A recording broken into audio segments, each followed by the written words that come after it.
Welcome back to a special episode of Light Beer, Dark Money. I'm Sean Noble. And I'm Chris Clements. Merry Christmas. Yeah, Merry Christmas. Today we have John Hart and Drew Bond, principals of C3. And what we're going to do is we're going to set this up right away. We're going to show a video explaining their organization, and then we'll get right into our discussion. Absolutely. Our planet. Our home. One shared resource to steward for generations. Together, we are all bound to this planet. But political forces are working to drive us apart. Promote the economy or promote the environment. Prosperity or the planet. But dare to promote economic prosperity as good for the environment or ask hard questions and risk being branded as anti-science, anti-intellectual, anti-earth.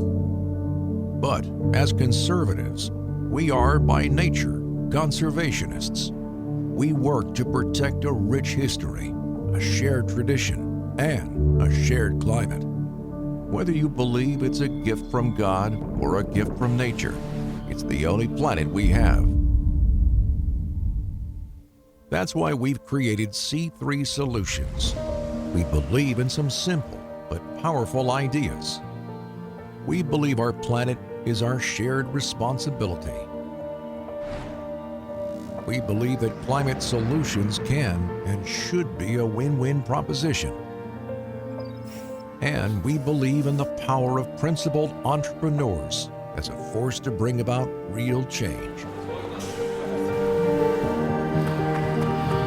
We want to show that it's possible and right to value both our home and the people that inhabit it. We've dedicated ourselves to finding and promoting policies and solutions that protect both people and the planet, to enable our economy to move forward while improving our environment. At C3, we are conservatives and conservationists, dedicated to human flourishing, dedicated to our planet and the people that inhabit it, dedicated to protecting America's natural and economic environments. All right. Well, welcome back. And with us, joining us live, is Drew Bond and John Hart. Great to have you guys. Welcome, gentlemen. Yeah, good Great to be here. Thanks, guys. It's an honor and privilege to be on your esteemed podcast. Well, I'm so glad you guys made time out of your busy international travel schedule to join us. Well, let's talk about that. I mean, they are international travelers. They were in Geneva. You guys went to Geneva. Tell us about hung out with all the crazies, all the big protesters. Capitalism is bad. Actually, Glasgow. Glasgow. Okay, excuse me. Sorry. Yeah. So we were there. I guess it was last month, and the big UN conference, the COP26 as they call it, the COP meeting is a conference of parties meeting. This is the 26th time that countries from around the world have gotten together to talk about their goals for climate change. And so this was John and I's first time to go to this meeting, and it was really interesting to be there. Incredible opportunity to spread the word about economic freedom and free markets. And so we were in some ways a little bit of an outlier there, but partnering with a lot of other organizations. And I'll say that the COP meeting has a lot of aura about it. You probably see headlines. Senator Kerry shows up and negotiates whatever agreement he negotiates with other parties. People have probably heard of the Paris Agreement in the past. That's where one of these has happened. It's a big conference. It's a big conference of technologies and innovation, but also a big conference of countries. And so everybody was there sort of, promoting themselves, promoting their innovation. I'll say, and I'll let John chime in, it was encouraging to me that there was a lot of private sector participation there, which, as free market, economic freedom guys, we appreciate any time that the market is actually out there leading, not the government. So I don't know, John, you want to chime in? Yeah, I would just say, I would chime in and point back to Let me just talk about the why we're doing this. Because when Drew and I introduce ourselves as we're with the Conservative Coalition for Climate Solutions, we know that with a certain segment of Republican voters, that's a bit of a record scratch.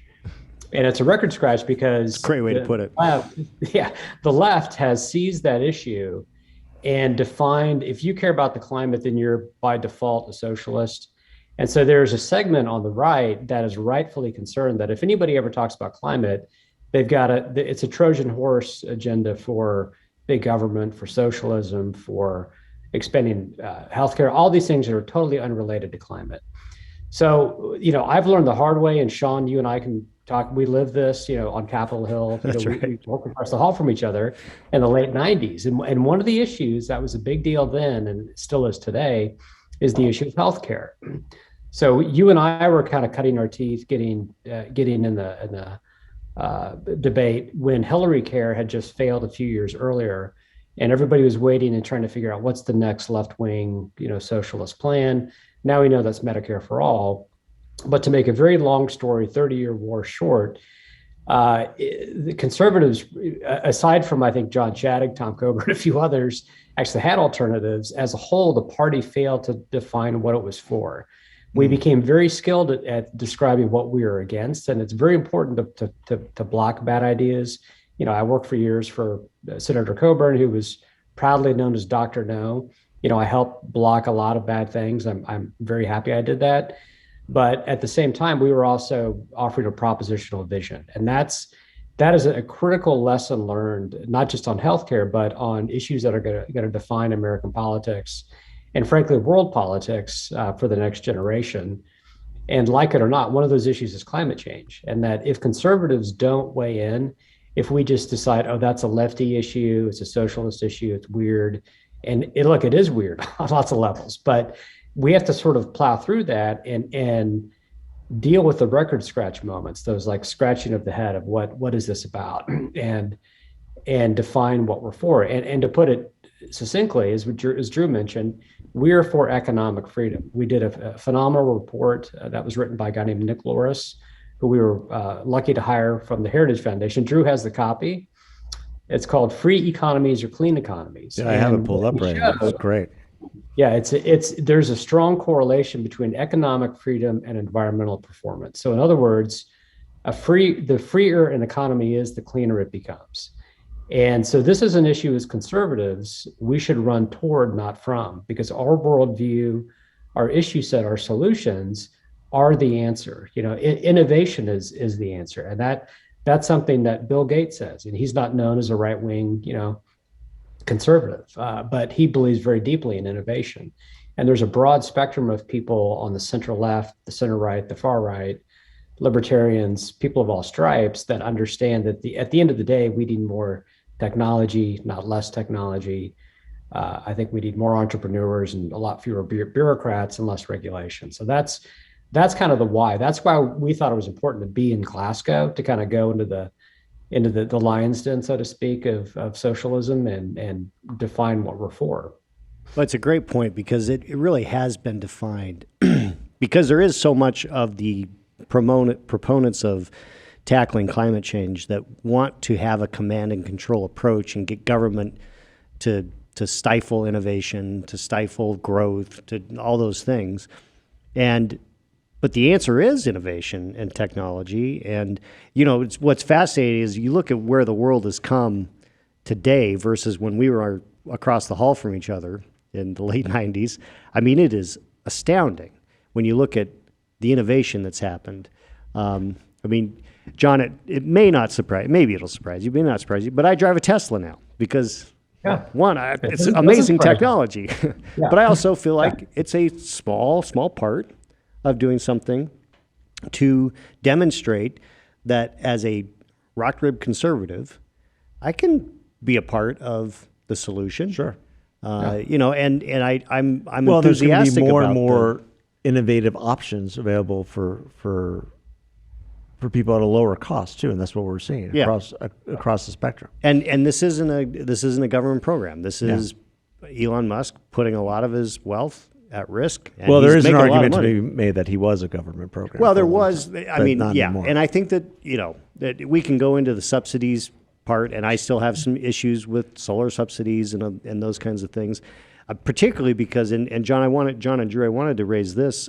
I am mystified as to why the hard left, who is so, those that are so enamored with, fixing the climate, are so anti-nuclear. I have to say that. I say it wrong all the time. But why don't they pronounce nuclear? Nuclear power. Nuclear. Yeah, it's a great question. I think it's got a lot of history behind it. For one, historically, people have sort of two data points in their memory, and those two are Chernobyl, right? Mm-hmm. What happened in the former Soviet Union, and also 3 Mile Island. And so what they don't often see is where the innovation has already occurred. And in fact, there's 80, 90, maybe even 100 companies just in the United States that are working on the next generation of the nuclear energy technology that is walk-away safe.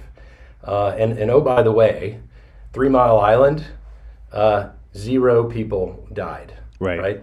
So in fact, to your point, Sean, nuclear energy is actually quite clean. It's quite safe. We have a competitive advantage here in the United States, but not for long. We're losing it rapidly. And I can't answer that question. You'd have to ask the left as to why they're so opposed to nuclear. Because, we talked about this when we were over in Glasgow, Scotland, with a number of, international friends. If you're Greta Thunberg, who's kind of the leftist, kind of globally seen activist, right? She's gotten a lot of notoriety for shaming world leaders about climate change. If you buy into her panic, I'll call it, her alarmism, then you've got basically 2 options. You can either shut down global economies, and that will certainly reduce carbon emissions, but it'll also wreak a lot of economic and personal havoc, basically by promoting poverty. Or you can actually go all in as fast as possible on nuclear energy, because nuclear energy is the safest, cleanest, lowest carbon emitting technology that exists. So to your question, I don't know. I wish I could answer for my friends on the left why they're so opposed to that. I will say a little bit of credit to this current administration, at least those inside the Department of Energy. I think there is increasingly an understanding, a recognition by many Democrats, maybe not hard left environmentalists, but Democrats at least, that nuclear energy does have to be part of the solution. So, I think there's some encouraging hope on the horizon. Well, I think that it's really important for people to understand why is it that nuclear is so important. It's because you got to have a base load for stability in the grid. Right. And solar and wind are completely susceptible to whether the sun's shining or the wind is blowing, because we don't have the storage capacities yet. And apparently, like we saw in Texas last year, ice storms. And ice storms. That will impact them as well. That'll do it. Yeah. And I think that, and the other thing that's concerning to me is when it comes to solar technology, it takes a lot of rare earth minerals, and this is battery technology as well, rare earth minerals to build these things. And where are those coming from? They're mostly a lot of it from China. Yep. We have a lot here that we should be accessing, but there is a finite supply, I think. I think that's why they're called rare. And so if we want to really do something real and set the example, I think we have to. I remember, and John, you were still on the Hill in this house. I don't know, Drew, you might have been off the Hill, but I remember we had the mantra was all of the above when it came to what do we do for energy, and it was solar and hydro and nuclear and wind and you name it, coal. And back then, natural gas was just coming online as a cheaper alternative. So I appreciate what you guys are doing, because it's really important. We as Republicans are going to lose in the long term if we don't figure out a way to talk about this, because everybody that's younger than me feels pretty strongly well, you about guys this brought issue. up 2 good points. I have a question. First of all, you brought up the point of conservatives do a really bad job of explain what we're for and the policy positions that that we can prescribe that work. Can you talk a little bit more about that? And then secondly, how did you guys get together to decide to do something like this? And what's so great about it is that you have all these other think tanks out there that think they're so smart, but nobody is leading on this. And for you guys to come together and lead on this in the way that you are, I think is tremendous. Yeah. Well, thank you. I mean, I'll give the quick story, and Drew, you can jump in, but and then answer kind of the first part of your question as well. And the reason we did this is Drew and I met, over 20 years ago. I was working for Tom Coburn, he was working for Senator Nichols, and our paths would intersect through the years. About 3 years ago, I was able to buy a 62-acre farm outside of Harper's Ferry, and sort of the joke among I grew up in Kansas, so the joke is, I'm the Kansan that moved to the East Coast to become a wheat farmer. So I actually manage the land and have a guy I work with, and I do quite a bit of the work myself, but I'm not out there every day tilling the soil, or not tilling the soil technically in my case, but and Drew had a solar company, and so Drew, I called Drew out about 3 years ago, and we were just kind of laughing and chuckling that if only our liberal friends could see me, the right winger that worked for Tom Coburn, and Drew who was Ed Fulner's chief of staff and worked for Don Nichols. We're talking about solar on my sustainable farm, and it really became an epiphany because we realized we're not outliers. So like Sean, to your point, you just said you just bought a Tesla. Like, that doesn't surprise me at all, because I think as conservatives, the ethic and sort of the ethos is we believe in stewardship, we believe in conservation. And it's the old kind of sentimental but true phrase of we believe in leaving the campsite better off than you found it. Yeah, we believe in leaving things better off, and that message is profound as fathers. As it connects with people, and it moves us, and it motivates us to try to live our lives a certain way. And that's really the foundational concept: is how do we leave things better off? And to kind of preview some of what we want to do in 2022 is, I'll steal Nick Loris's phrase that he talks about. We need a no regrets agenda. So what that means is, if you think climate change is the most pressing issue of our time, we face catastrophic risk if we don't act, or if you think it's really not much of a risk, but who is going to be against less pollution? Who's going to be against the all of the above energy approach? So there's a whole set of policies focused around this no regrets agenda that we're going to be developing and working with other members of Congress on getting those ideas out there. Again, for the point of, it's not enough just to beat up on the Green New Deal. It's not enough to document the excess of the left, because that doesn't guarantee conservative success. So that's how I'd answer that question. Yeah, I'll just chime in. I think Sean, you mentioned the all the above phrase. Which in some circles, maybe I've been around the energy industry long enough to where I feel like it's been kind of used enough, but I probably am wrong about that. I think we probably cannot say all the above enough, because to your point, innovation happens across the spectrum, right? I mean, nuclear energy and the industry around that is innovating today at almost light speed. Geothermal, hydro, oil, natural gas, coal, right? Renewables, solar, wind. Every one of those industries is innovating and needs to innovate in order to be competitive globally. And we don't know what the next big thing is going to be. No one could have predicted what impact natural gas would have on the world and on freedom, right? I mean, George Mitchell, the entrepreneur who basically developed the technique for drilling horizontally and as deep as we do to get to the natural gas reserves and oil reserves using what's commonly known as fracking. George Mitchell, when he was developing that technology, most people thought he was crazy. And especially when oil prices were, $20 a barrel. Like, why would you dig deeper to get oil and gas that's so cheap? You're never going to make money on that. Right. But what he knew was that innovation will bring the cost of technologies and resources down. And he also knew that oil and gas, as much as we love it as being something that's really led to the prosperity of the United States and globally to people around the world, it's not a particularly free market. Not as free as we'd like it. I mean, much of it is in fact, right, oil prices are dictated too much by OPEC and not enough by just the free market forces.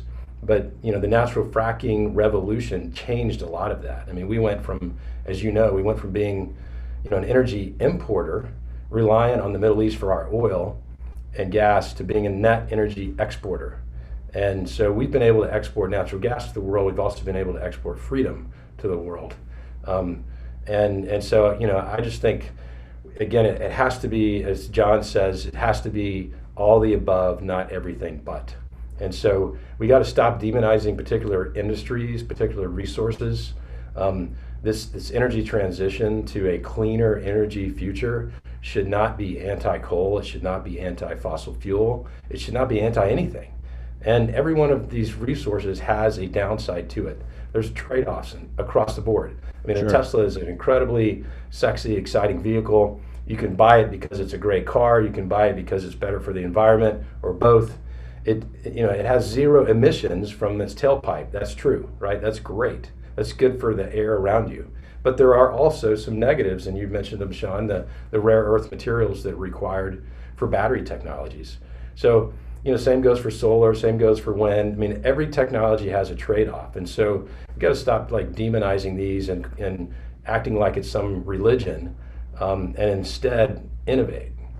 Yeah, that's a great point. And to be, this is one of those places where there are moments in time where you come clean. I have in the past demonized solar and wind and Elon Musk, as you know.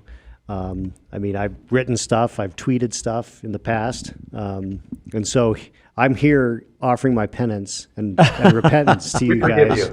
Thank you. Well, I mean, because I don't think there's any penance to be had. No, I was kind of a jerk. There's technology. Look at my Twitter feed in its infancy. Listen, there's technology in its infancy, and Drew, you make a great point about that. There's technology in its infancy, and then as it becomes more robust, especially when it comes to something like nuclear, especially when it comes to something like electric cars, the technology is now becoming more robust, so it's more affordable. It can be taken more to more people. Right. But there are trade-offs. There are downsides to all that, and if we can't talk honestly about that, then we're kidding ourselves. Yeah, and I would throw in there, Sean, you'll appreciate this point, is one of the trade-offs. It isn't just in the market; it's within government. So exactly, our boss's Coburn was a master at forcing the conversation about offsets, is making the point that, look, we don't live in a world of infinite resources, and so an argument that I'm trying to make is, how do we recycle government waste instead of creating more? How do we take low priority spending, redirect some of that, and direct it towards basic R&D, things that actually have a genuine high multiplier effect or bang for the buck, hard infrastructure, those sorts of things, where government is not doing things efficiently. And instead of raising taxes, instead of slowing the process of innovation, you can accelerate innovation by reducing the size and scope of government. So those are messages that fit this space that just conservatives haven't been hammering that point as much as they could be. Yeah. This has been a phenomenal discussion, which could warrant at least a couple more episodes. So we're going to have you guys back. I know we're limited on time today, but I do have one question for John. Go ahead. I mean, just to digress. Hey, John, I'm looking up at the screen. I'm seeing a very interesting photo in the background there, with somebody who looks vaguely like Bono from U2. Maybe I should just let me try to get it better, because there's some.